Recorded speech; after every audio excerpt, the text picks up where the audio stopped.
Welcome back, guys, to season 2 of the Hobby Garden. So for those of you who watched the premiere and have already watched the first video of the season, we are talking about garden types today.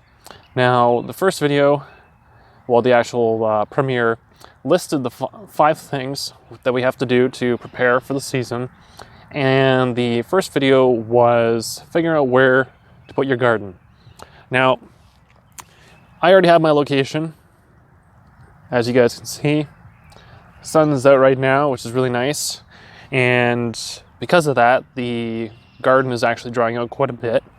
Now, this is obviously the first type that I'm going to be discussing. It's the one that I use primarily. And the other types, I'm going to be walking around in the yard showing you guys, and also inside as well, the other types that you guys can choose from. Alright guys, so as I said, first type is the standard garden. Basically, you pick a spot in your yard, measure it out, decide how big you want to go, or if you only have a certain amount of space, you just measure it out, put some stakes in the ground, use a rototiller. It's the best way to do that. And I don't know if you guys are able to hear it, but I'll try to include some audio from the burping or the popping that I referred to from the water evaporating from the garden. So that's what you'll be hearing if I can include that. That's what's going on right now as all this water tries to disappear out of here. So this is the first type. Now we're going to move over to the second type. Alright, so the second type is very similar to the first. Now this is a flower bed type garden. Basically, you're using a very small, specific section of dirt to plant whatever it is you want to grow. A lot of people do this in very well-developed cities, I guess you could say urban cities. So something where there's a lot of houses packed in tightly next to one another. So you'll see a lot of people using their boulevards, that type of thing, to have little gardens. So that's option number 2, if you need to kind of scale it down a little bit because you don't have much of a backyard.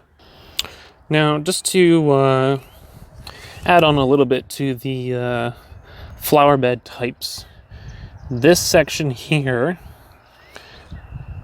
this is actually the rose bush that we have, and this is where our rhubarb comes up from. So you guys should be able to see that. And then we have our raspberries. Now these have actually spilled over a little bit into our bin here, but this is just another example of what you guys can actually utilize this type of space for. You don't actually have to use it for growing vegetables. You can always do rhubarb, raspberry bushes. So your options are still pretty open. Now, option number 3.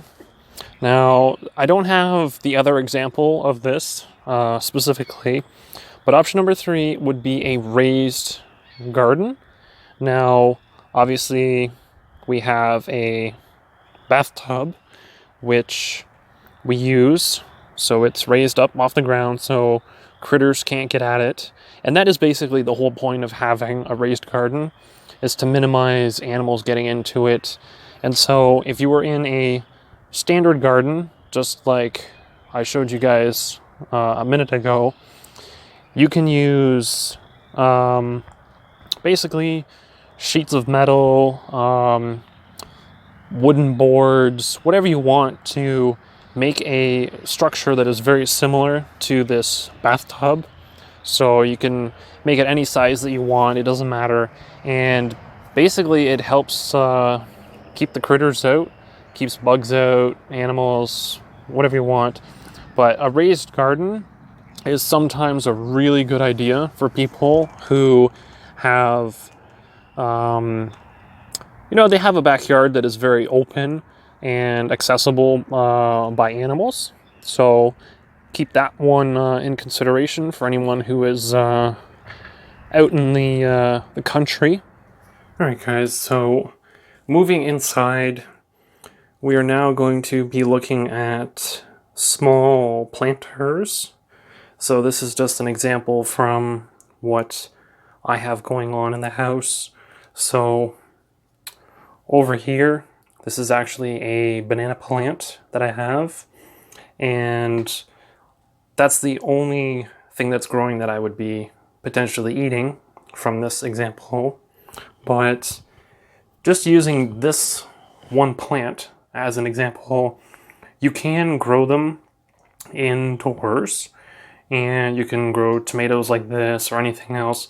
You just have to make sure that they are by a window and that they are getting the proper amount of sunlight and water.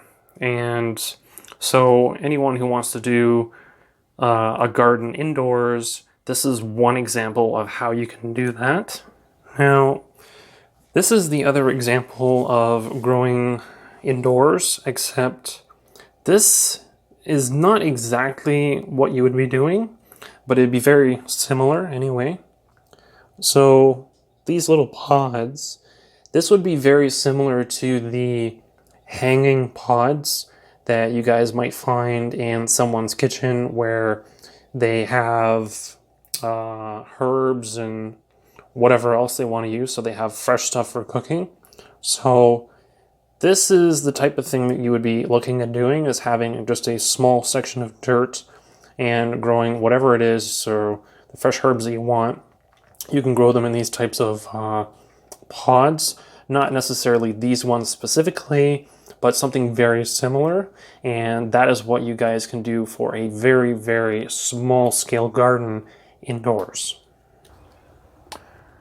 All right, guys, that's it for me. So we have your standard garden, we have a flower bed garden, we have a raised garden, we have your basically multi-tiered pots in the house garden, and basically you're gonna have a lot of different types of gardens, like miniature gardens, that I'm not necessarily gonna be able to show you guys right now. But doing it as a hobby and growing whatever you can, utilize your creativity.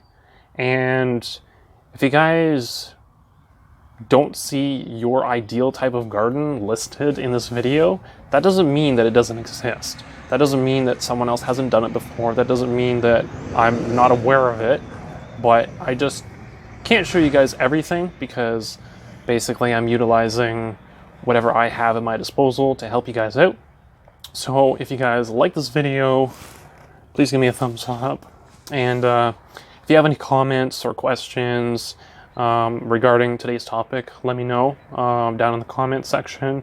And if you guys like the content and you like the series or any other content on my channel, feel free to subscribe so that you get notified of upcoming videos. And I'll catch you guys in the next one.